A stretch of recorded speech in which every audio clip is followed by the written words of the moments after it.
Qlik back again. Today I'm beginning my series on Qlik Cloud Data Integration. I'm calling this one, What in the World is Type 2 and Where did Type 1 go? I'm beginning a project here and I'm going to pick my data source. I'm going to Snowflake as my target. This is coming on a SQL Server. This is from my general hospital data set. In the post that I make about this, I will include the link of where the data could be for General Hospital. I'm going to continue to use that same data set in more depth lately. But for now, this is going to be very, very simple. I'm going to select a few tables from this. And the schema in SQL Server is DBO. And you'll see what I'm going to do. I'm just going to select a couple of tables. I'm going to select the dimension for patients and physicians and encounters. These are table names I've created as demos for this. As later on, you're going to see me go through the same thing where I get the real tables for these. But I'm going to pick these three different data sets, and I'm going to say, hey, let's go to the next step. Well, the very next thing that I'm presented with is this thing for settings. Do I want to bring in the change data capture information, or do I want to load a full load each time that I do this? Well, since this is a SQL Server data set, I am allowed to do change data capture, and it wants me to check a box here for history. It says, do you want to do data replication with historical data, which is type 2, or do you want to do data replication only? Well, this is why I said, where's type 1? Understanding what type 1 and type 2 is can be really complex. There's an awful lot of experts who document this, and they'll talk about type 2 as slowly changing dimensions. The easiest way I can Qlik this for you is there's two types of people. Type 1 considers that data is just data. Whatever is in my source system now, that's what I want to see if I go to do any analysis from it. So it's basically an operational data store that I only care about the values that are there now. If somebody's changed it in my source system, I need to see the value now, versus type 2 users that care about that historical information. Great, I get it that our product is named ABD now, but when it was sold 6 months ago, I need to know it was called ABC at that time. So it's either the type of users that don't care about changes, or the type 2 users do care about changes. So hopefully that might simplify things in your mind. Notice that it was defaulted to this, because I'm going to go through a whole bunch of examples here, and we can change things on the fly. But if I want to get to a Data Mart where I do want to know about history, but I set my data set up so that all the rest of my pipeline didn't have any history, I'm going to be out of luck. Although if I keep the history, then I could choose whether I use it or not. So I always generally think of this being the way to go for you. But you can create two different onboarding sets. Maybe you have 1,000 tables, 500 of those you'll never care about history about. So you create an onboard for that set of 500 tables, and you've got 500 tables that you will care about that. So we're going to bring this in, and this is going to create this pipeline. And I'm going to go ahead and say rock on, and I bring this in. And if I were to take a look at this, all I've got are those three tables. Easy breezy here.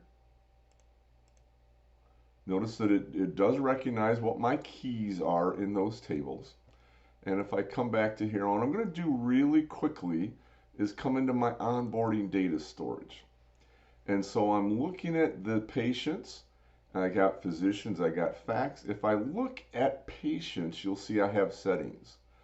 So maybe I've got a whole bunch of tables, but this one out of the whole bunch, I do not want to inherit what was going on.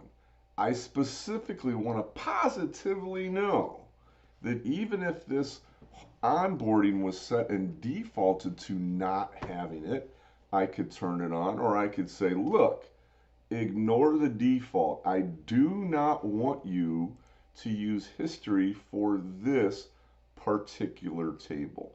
So you always have that option as well. You can create two different onboarding um, tasks to specifically deal with that, or if you've just got one or two or a handful of tables that you need to change what that default is, you have that option in your storage layer, not the onboarding layer. So in this case, I'm going to say, yes, I want patients to be off. I do not need to keep a history of the patients. And so I get that set. And I'm going to go ahead and come back to here. And now I've got some information here. I'm going to go ahead and say, hey, I want to prepare these two things. It's going to prepare them both.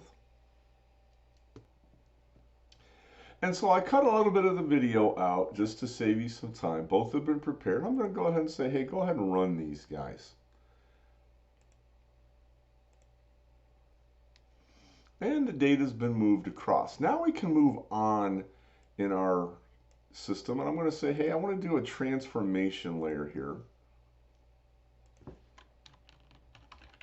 And all I'm doing is naming each of these schemas that will get created as type 2, just so that I have a very targeted set and I know what I'm doing. I'm going to bring all three of those across. And what I'm going to go ahead and do here is I'm going to set up a model. And I need to identify what the relationships are. And so it recognizes, based on those field names and being a primary key and a foreign key, it recognizes that encounters should be related to patients and physicians. And I just apply that. And I can go ahead and prepare my transformation layer as well.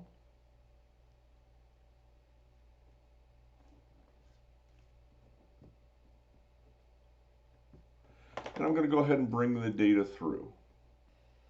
So I've done a little bit of pause here. So what I did was I ran the information through the transform step as well. Now you can see I've got three schemas here. One that's for the onboarding, one that's for the storage, and one that's for the transformation. Under the transformation, you're going to see my different tables. I've got a dimension for patients, and you'll notice I do have a changes table. If there were changes that came through as part of CDC, those things will get logged, but notice that it does not have a history table like physicians does, because I manually said, do not do what I defined at the onboarding level. I want to specifically ensure I do not see history, whereas I could see history for physicians. Well, I'm looking at all current records here because there have been no changes to history. So what I'm going to do is I'm going to come out to my SQL Server instance, and I'm going to change this physician's name to Demo Video Doctor 2. And we're going to say that's what his name actually is. And so I come over there, the information gets saved. I'm going to go ahead and add a Data Mart now. And so we'll just create a Data Mart, and we're just going to call this our Data Mart Type 2, because this is just for our demo.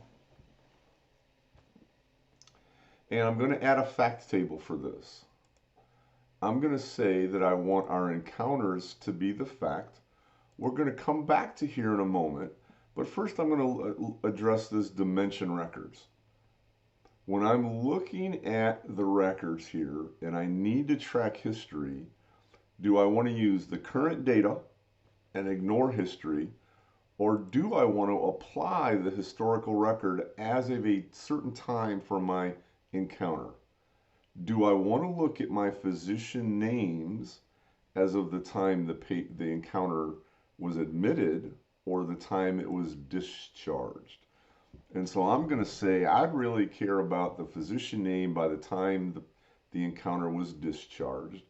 And I can set that then, and then that's the timestamp that would be used to compare this physician name changed and it was prior to that discharge date, I need to use that one instead. Now, for the patients, I'm not going to load any historical data anyway. And so what I can do is I can denormalize that dimension into my fact table. Fact tables always, always, always, and I'm quoting and bolding and capitalizing and everything, that word always for you, it is always going to be loaded with the current values. If I were to check this box for physicians, it would say, I don't care that you changed the physician's name. I don't care that this patient encounter was for a year and a half ago. I am going to show you the current values because facts are always the current values. We don't want to do that for our physician table, but the patient table is fine to do something like that. And so I'm going to go ahead and say, okay. What we need to do is add that other dimension because we've denormalized our patients, but I want to add in our physicians, and I do want the type 2 historical data to be in the Data Mart for me. And of course, once I do that, it's going to add this list over here and recognize based on the fact that that modeling was done at the transformation layer, I want that physicians in there. And of course, now all I have to do is do a prepare step.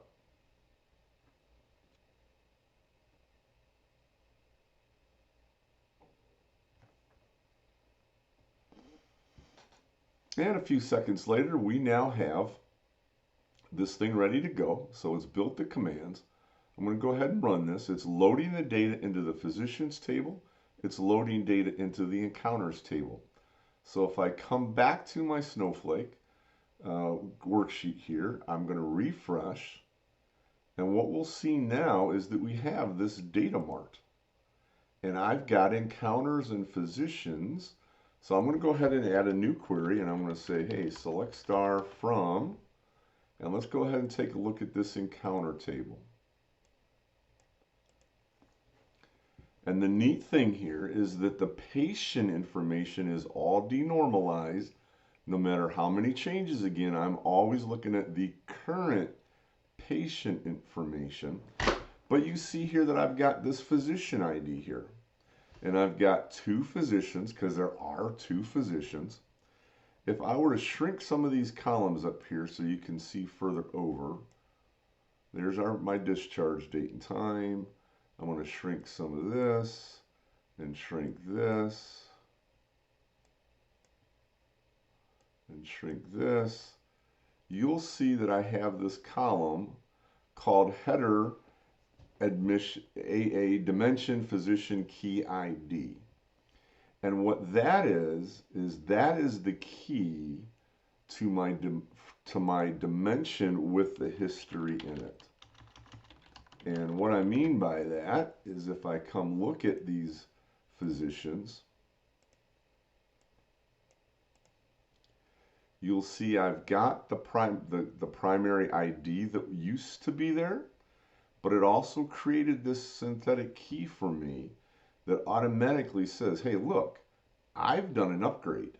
This one was updated. This is my load record values, but this one was updated.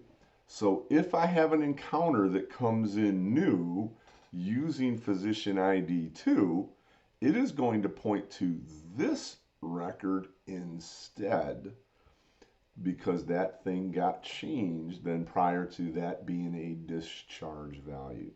Hope that makes sense. So to clarify again, if we're looking at this, that onboarding step, you are telling it, am I going to have the type of users that only ever care about current values, or will there be parts, portions, pieces of it that do need to care about the history? That's going to be the important thing for you there. You can override that in your storage later. If I want to have a completely separate onboarding layer to split out the tables that I never want history and the tables that I definitely going to care about history, you can do that. I can override that in my Data Mart as well and say for this Data Mart, I do want the history, but in this Data Mart, I want to denormalize the physicians back into the fact table itself. Plenty of options out there for you, but understanding the history is always, always going to be your key. Have a great day.